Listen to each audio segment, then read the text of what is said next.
there's a new job available. Okay, I you go ahead and intro this because you this is your idea, but I think I have a banger of a list. All So you right. go ahead. Yeah, we just got to get this out, and forgive me for my sacrilege or blasphemy, but the Pope died this week, and we have to talk about it. I mean, Yeah. we're trying to hit that sweet algo. We need the Holy Spirit's direction, and the Pope died. The And Pope, if it's good enough for a push notification, it's good enough for us to talk about. I mean, that's urgent. listen, I loved Francis. I'm not a Catholic guy, but the Okay. way he would talk about certain topics and kind of the changes that he wanted to see, I'm like, that guy is vibes. If I was on the hiring committee for popes, vibes it is right there. Is okay. I'm not sure how to appropriately express my ignorance in this situation because I don't know how any of it works. I am not well versed in any of that. It's not really like a hiring committee, is it? They Uh, just like them, don't they? it's But like who a is they? I don't even know vote. who they is. I guess. It's like all the big cardinals from around the world, like that represent major regions, usually countries. Um, Hmm. they get together at the Vatican and they get into the secret Pope room, and then they all cast their ballots for a secret vote, and then whoever gets the 2/3 majority gets the seat, gets the new hat. Okay. Oh my god, that sounds very much like Jeff Probst is there hosting it. I had no idea that it was like a ballot box situation. Like, do they? I don't. Oh, well, I guess they do kind of light a torch. Isn't there a smoke thing? There's Yeah, there's a smoke, right? smoke thing. So I think there's like 9 days of like mourning. I'm Hmm. not Catholic. I don't know anything much about this. Okay. I've been looking into some of the candidates. I really like the Filipino one. He's kind of cool. All about bringing the papacy back to Asia, where it Okay. belongs. um, Wow. yeah. It's kind of fascinating that for a religion that started in Asia, technically, because like the Middle East is Asia, but people don't really associate it with Hmm. that. It's been like 1,000 years since they've had an Asian pope or something. I don't know. I Oh might my just be god. bullshitting all of this. Um, I'm bought in. I am bought in. And if you say it into a microphone, your credibility's so far up anyway. Like it's probably true. And if probably it true. wasn't before, it's true now. It's true now. We write the rules of Western Orthodoxy in this podcast. So what are we? Are we doing like a Pope draft? Okay, we're doing a pope draft right now. Okay. Who are you taking with your 1-1? hmm. Who are you taking with 1-1? 1-1. Round one, pick Round one. one, pick one. Okay, so I was like going back and forth about you. I think did you add the? Yes, I looked up. I looked up traits of a pope or values of a pope, and those were the four things that came up: humility, compassion, integrity, wisdom. So essentially, like I needed a metric by which I picked these people. Yeah, So I looked up some categories. I just looked up famous Catholic people.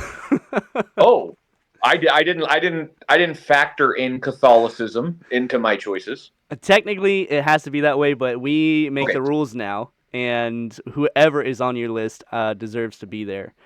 Okay. Okay, my first round, first pick, according to IMDb, a Catholic, famous Catholic, is Arnold Schwarzenegger. I think he's already been in a position of power, and I don't know how he did, but he's already been in one, so it can't be worse than that.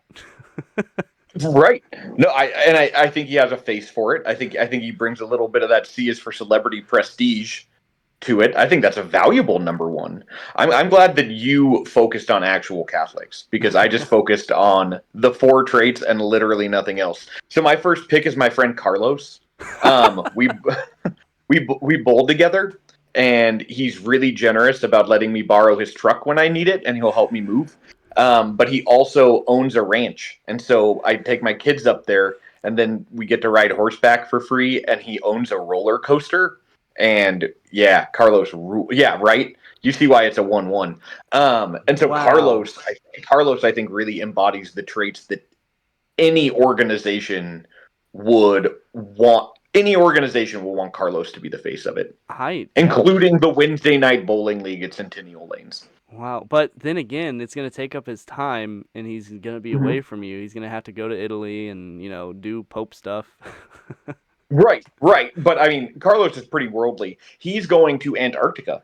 soon, because he Whoa. does things like that. And so again, right, that's what he's a man of the people. He's Yeah. definitely the most popular person in Longmont, Colorado, and so I think that speaks volumes. That's a good round one, pick one. I like that. Yeah, my friend Carlos. All right. Do you want to just go top three? We'll top three? Yeah, Okay. yeah. All right. After top three, I don't know if he's Catholic actually, but I just saw The Last of Us. I think Pedro Pascal.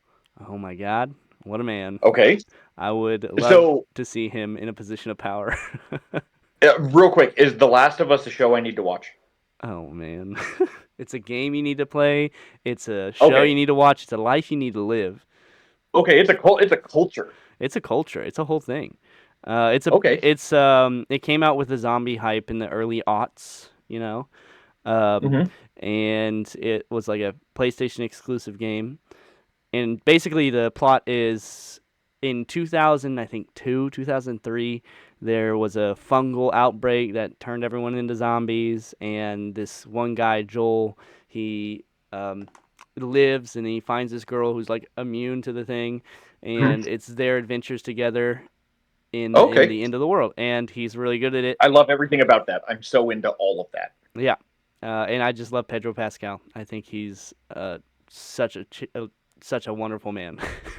And selfless. He wore that helmet on Mando forever. He did, and what a fantastic show. And he wore a Agreed. helmet. If he can wear a helmet for a whole season, for a whole 3 or 4 seasons, he can wear a Pope hat. Heavy, yeah, heavy is the head that wears Mando's helmet. He's got the neck strength. We know this. I, so speaking of strength, then my number two is going to be Ken Griffey Jr. When we think of people that can be idols, right? People that large groups can put a lot of faith in. Ken Griffey Jr. put my entire childhood on his back. And I think he's still holding it up. I think he taught a whole generation of kids how to swing for the fences and ruined all of their own abilities because they tried to be Ken Griffey Jr. and none of us were left handed. And it was just all a miserable failure. But I don't know. You name any kind of group that's not better with Ken Griffey Jr. that's a part of it. Like the Mariners sucked, and Ken Griffey Jr. turned that around on turf. Easy, easy 2-2. Easy 2-2. Easy 1-2, whatever 2. Sorry, sports fans, I do not know who Ken Griffey Jr. is. I've been to a Mariners game though. Well, you would it would have been the Mariners in the 90s, Oh, like in 90s into early to mid 2000s, because he went to Cincinnati for a while and then he retired. Him and his dad hit back-to-back home runs. That's family values. whoa, that's like LeBron Yes. level coolness.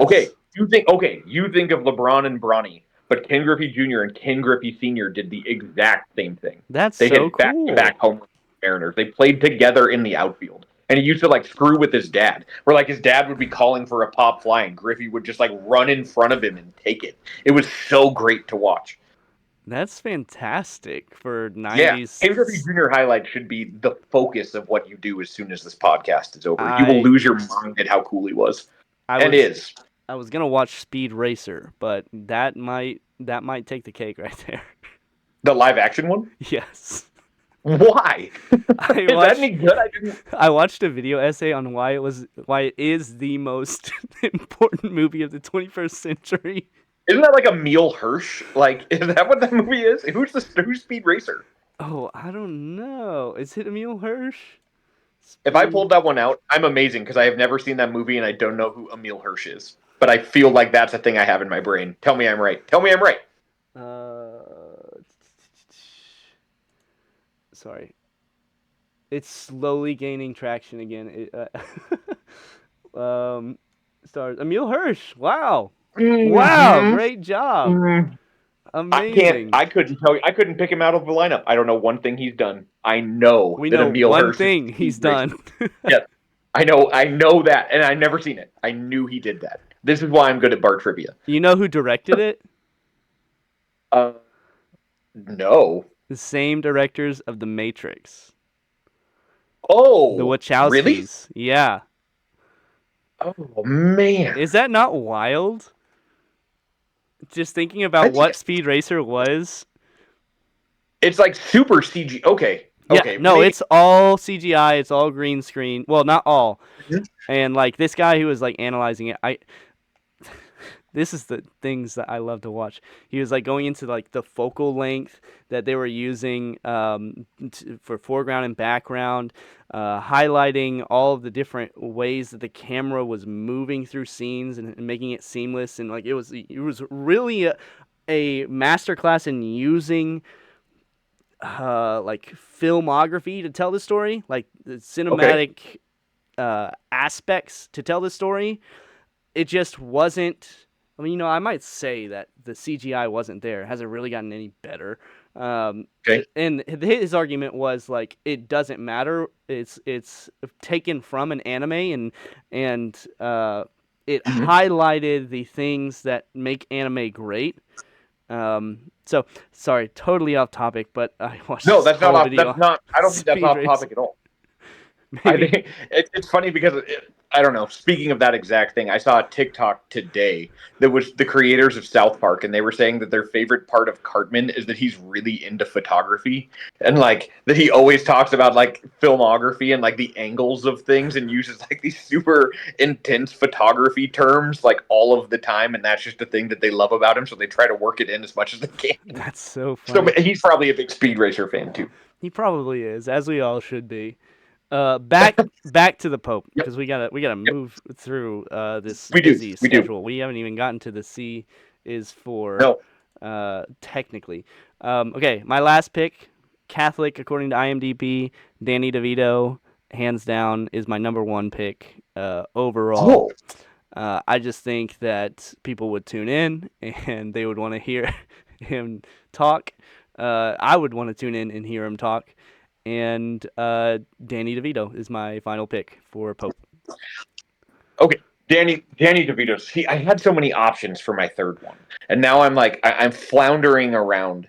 But when I look at this idea of wisdom, I think so. Wisdom was one of our categories, right? And I think, and I've mentioned him in a podcast before, but if we want somebody who has no secrets, somebody who's highly intelligent, somebody who can truly lead, it's gonna be Marshawn Lynch, and Okay, I'm right. go ahead. And when I think it's important for anybody in charge of a group to make sure that they hold the appropriate parties accountable when it's time to celebrate them and when it's time to recognize faults and areas of opportunity. And Marshawn Lynch has said outright that Russ and Pete Carroll should have handed him the ball, and they did not do that. And as a result, Seattle does not have two rings; they only have one ring, and that is why. And so, while he doesn't have that ring, I think he deserves the hat. Hmm. While he doesn't have the ring, he deserves a hat. I think that what a great bookend to with this conversation. Aside from Marshawn Lynch being a good actor, I saw him in Love Hurts this year. Oh my God, he's been in all sorts of stuff, and he only plays himself. He was on the movie with the middle school. Was it called Middle School? But he was like the PE teacher. Do you know what I'm talking about? I know the like fifth grader ones. Like Yes, yeah, yes. I think I remember what you're talking about. Like Bad Kids And or they cast. something. I saw this whole thing. I never saw the movie, but Yeah, they casted it, and they were like really. I don't know. It's Marshawn Lynch. Like yeah. you're not. He's one of the funniest human beings on the planet, but you don't know to what extent he's going to take things seriously, which I don't even think should be called into question because apparently he went into that and they loved him. And by all accounts, he was excellent in this role. And like, yeah, Marshawn Lynch all the time. Do you know he's never spent any football money?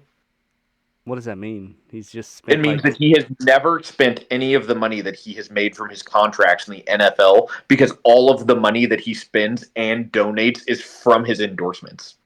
He's just saved it and invested it. Marshawn Lynch has a bag of money because he spends no NFL money. None of it.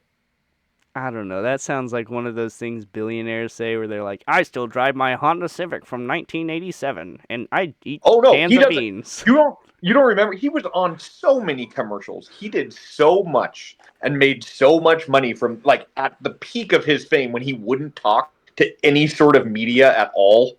He's like, I'm just here so I don't get fined. I'm just here so I don't get fined. And then he was like on a pistachio commercial. It's like, man, Marshawn, you tell him. You'd only do what you want. And that's good. I'm down with it. Yep. Vibes check out for the papacy.